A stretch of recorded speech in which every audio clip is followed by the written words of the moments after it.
بالغرفة التجارية بالقاهرة. منور استوديو. اهلا بحضرتك. أهلا بيك. ومنورني في الاستوديو المهندس عبد الرحيم المرسي، عضو مجلس إدارة شعبة التوظيف بالغرفة التجارية بالقاهرة. منور الاستوديو يا باشمهندس. منورين جميعا، اهلا وسهلا. طيب احنا في البداية كده حابين نتكلم، احنا اتكلمنا كتير عن أسباب الهجرة غير الشرعية والناس الإقبال عليها. يا ترى سبل الهجرة الشرعية صعبة ومستحيلة على الشباب؟ اتفضل حضرتك. ده هي الايسر وهي الاسهل والموجوده وهي المقننه ونظاميه، بس الناس دايما بتجري ورا الاحلام. فاحنا ما عندناش احلام نبيعها ولا نعرضها ولا نسوقها. احنا عندنا عقود وارقام ويعني بيحكمنا قانون عمل سواء هنا او سواء في البلاد المستقدمه للعماله المصريه. فبالتالي ان ممكن يبقى مثلا المرتب خارج مصر مثلا في دوله خليجيه المستقدمه للعماله المصريه يبقى مثلا 4 أضعاف 5 أضعاف 6 أضعاف المرتب اللي في مصر. لكن لما يجي له حد يقول له هوديك ايطاليا ب100 ضعف وبعد سنتين هترجع تبني عمارة زي ابن فلان وابن عمة فلان وكلام زي كده، الشاب بيجري ورا الأوهام. لكن يعني حضرتك بتقولي ان هو بيبيع الوهم للشاب يا باشمهندس عبد الرحيم؟ طبعا. بسم الله الرحمن الرحيم. اولا انا سعيد طبعا ان انا موجود معاكم في قناه القاهره النهارده، منورنا والبرنامج الجميل بتاعكم. يعني انا عايز اقول لحضرتك على حاجه. للاسف الشديد ما زلنا الى اليوم رغم ان احنا اول دوله في المنطقه صدرت عمالة بالخارج بطريقة شرعية، في قليل من الثقافة عن العمل بالخارج. لذلك بيقع الشباب المصري فريسة للهجرة غير الشرعية أو المشاكل في السفر. طب أنا عايزة أقول حاجة، يعني إحنا معظمنا نعرف إن الهجرة غير الشرعية مصر تراجعت فيها بنسبة كبيرة قبل 2011 وكانت بتتصدر دولة زي تركيا. الحقيقة بعد 2011 رجعت مصر تتصدر المشهد وبقت هجرة غير شرعية، وكمان بدأت بعض الدول الأفريقية تستغل مصر زي نقول ترانزيت وحلقة وصل في الهجرة غير الشرعية. ايه الاسباب اللي احنا نجحنا في علاجها؟ احنا نفتكر ايام النظام الاسبق ايام الرئيس حسني مبارك كان في هجرة غير شرعية، وشفنا العديد من الأقلام والعديد من البرامج اتكلمت في الموضوع، عالج الموضوع وعالج الملف وطبق قانون الطوارئ على الناس اللي بتقوم بالهجرة غير الشرعية، فتراجعت وانحصرت، وبعد الثورة رجعت تاني بهذا الشكل الضخم. بعد ثورة 25 يناير حصل شبه انفلات عشان نكون منطقيين. الانفلات ده مين اللي مستفيد منه؟ الغير شرعيين، الناس الغير شرعيين اللي هم ما بيوقفوش عند الخطوط الحمراء اللي يجب ان احنا نرفع لهم ايه؟ الكارت الأحمر. دور الغرفة التجارية يا أستاذ حمدي في مواجهة الموضوع؟ دور الغرفة التجارية احنا يعني بنوعي الناس اللي بتجيلنا. احنا مسيطرين على شركاتنا، فاحنا يعني بنتبع المنصوص عليه في قانون العمل. لكن احنا الحقيقة دايما بننصح الشباب ان احنا دايما يروحوا للطرق الشرعية ويبعدوا عن الهجرة غير الشرعية.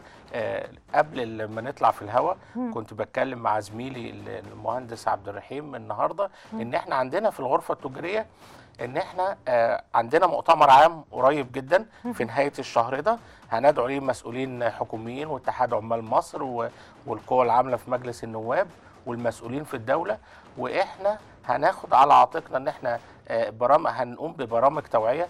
هنزور مراكز الشباب في المحافظات في المدن الصغيرة في أنحاء جمهورية مصر العربية، ونجمع الشباب ونوعيهم بمخاطر الهجرة الغير الشرعية وإزاي إن هم بيروحوا أو بيجروا ورا وهم، وهنوريهم قد إيه إن الهجرة الشرعية اللي عن طريقنا إحنا مقننة وبعقود وفرص عمل موجودة، بس هو يروح ويتدرب ويتأهل ويبقى جاهز لفرصة العمل اللي تعرض عليه. هي المشكلة يا باشمهندس عبد الرحيم في التدريب؟ طبعا بلا جدال سبب رئيسي للهجرة غير الشرعية، ويؤيدني في ذلك الأستاذ حمدي، هي عدم وجود شباب مؤهل جاهز لفرص العمل الآتية من الخارج. احنا بيجيلنا فرص عمل ما بنلاقيش حد جاهز للسفر عليها، وبنعاني من البحث عن كوادر جاهزه للفرص الموجوده او المتاحه حاليا. استاذ حمدي، ايه اهم المجالات اللي بتطلب شباب من عندنا ومش بتلاقوا كفاءات؟ العمالة المهنية الفنية. احنا الشباب عندنا اللي بيلبسوا الافرول الازرق، البلو كولرز، هم دول المستقبل ليهم. احنا مش عايزين حد، مع احترامي، خريج كلية اداب وخريج جغرافيا وتاريخ، مش محتاجينه. كل الكليات النظرية والدراسات النظرية دي خلاص احنا مش عايزينها. احنا في حاجة لدراسات عليا علمية زي الطب والهندسة، في حاجة أشد إلى الدبلومات، التعليم الفني. مصر لابد أن تنهض بالتعليم الفني، وإلا هتبقى مشكلة. ألمانيا نهضت بعد الثورة العالمية الثانية بالتعليم الفني، اليابان نهضت بالتعليم الفني. إحنا لازم نحذو حذو هذه الدول.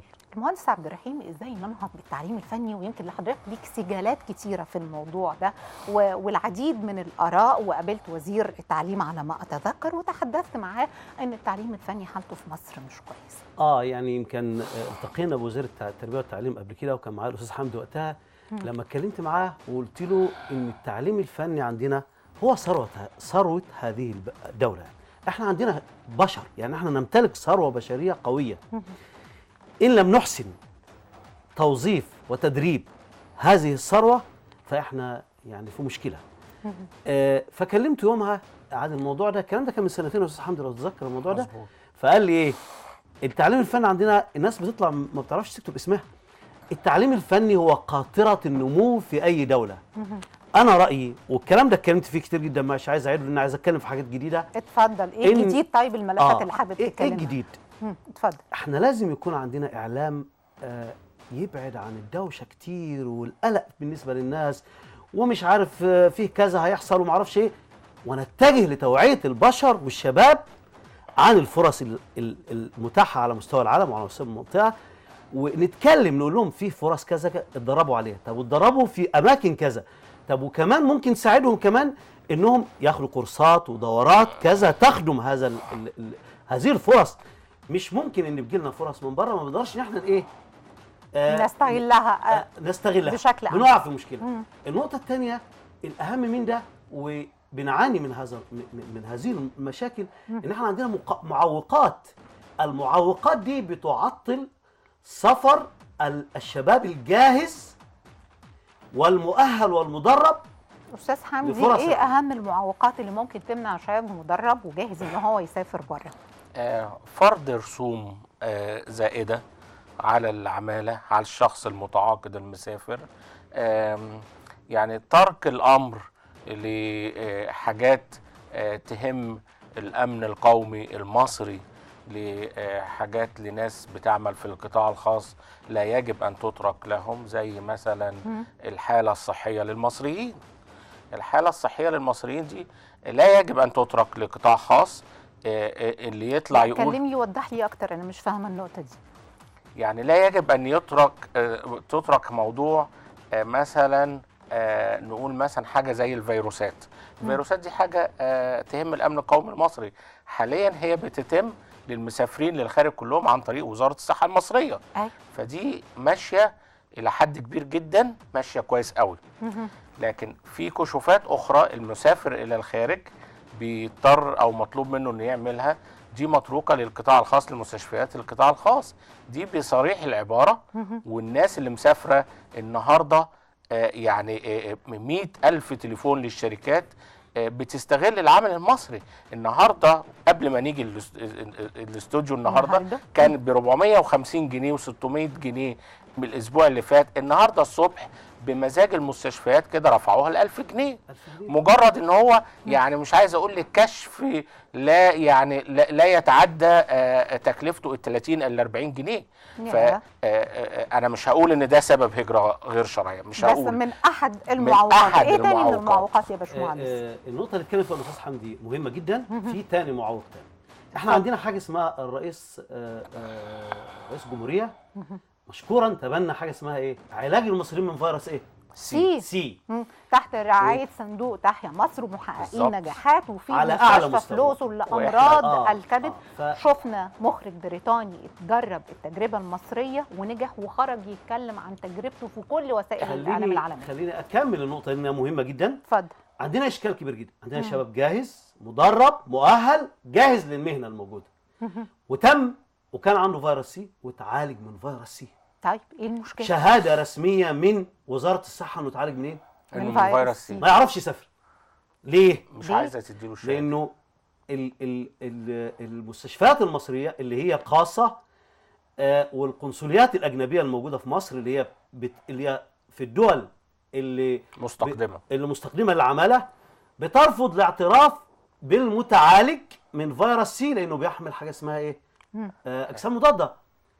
احنا عايزين وزاره الصحه بخطابات فوريه، يعني لمده محدوده، يعني مثلا لا بعد العلاج مده عبال ما يتخلص منها. اللي بيحمل يا استاذه دعاء، اللي بيحمل اجسام مضاده يعني بتقاتل المرض فيما بعد. يعني من المفروض وزاره الصحه بتاعنا مكرمه ترفع خطابات لهذه السفارات تطالب بها اعتماد المتعالج من فيروس سي كونه سليم 100% لانه تم علاجه، والشهاده من الوزاره بهذا الامر. استاذ حمدي، خاطبت وزاره الصحه في الموضوع ده؟ احنا يعني الموضوع ده لسه حديثا، احنا عملنا قرينا ودرسنا الموضوع كويس. احنا عندنا قرابه 850 الف مواطن مصري اتعالجوا الحمد لله من فيروس سي، واحنا سعداء وبنفخر بهذا الامر.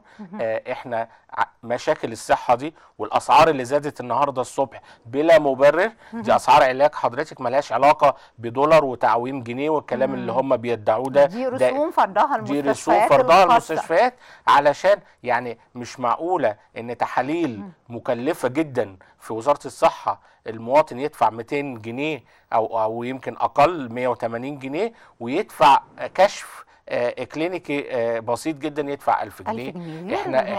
احنا رايحين بكره الصبح، عندنا ميعاد ومعايا زميلي المهندس عبد الرحيم وزملاء تانيين مع لجنه القوى العامله في مجلس النواب المصري، ودي من الحاجات اللي احنا هنرفعها وان شاء الله هم هيتبنوها ويخاطبوا بيها الوزير المسؤول. هتخاطبوا اللجنه ايه تاني بكره يا باشمهندس عبد الرحيم؟ قانون العمل الجديد اللي حاجه غريبه جدا. إيه؟ يعني قانون العمل ده يجب انه يخص مجموعه يعني اتجاهات مختلفه، شعبه التوظيف، شركات التوظيف، العاملين بمجال التوظيف. قانون العمل لما يطلع 1200 شركه، لما يطلع من وزاره القوى العامله ويتحول ل مجلس الوزراء دون الاخذ في الاعتبار اعتراضات شعبه التوظيف، يبقى هنا مشكله. انا النهارده بجدد عشان اجدد الترخيص بتاع شركه توظيف الرسميه المرخصه المحترمه. طبعا في وهم كتير جدا ما حدش بيروح عنده، بس ده عشان مرخص لازم يواجه مشاكل. لما يطلع القانون من انا مش هعدي عشان مرخص لازم يواجه مشاكل دي، بس هنكمل النقطه ونرجع لها تاني. لما يطلع القانون من وزاره القوى العامله الى مجلس الوزراء دون الاخذ في الاعتبار اعتراضات شعبه التوظيف، فهنا مشكله. لان انا بعاني النهارده لما باجي ارخص كل 5 سنين باخد 7 أو 8 شهور، بعدي على 7 جهات رسميه منظمه من ضمنها جهات امنيه عشان تعرف انا استحق هذا الترخيص ولا لا، تجديد كمان.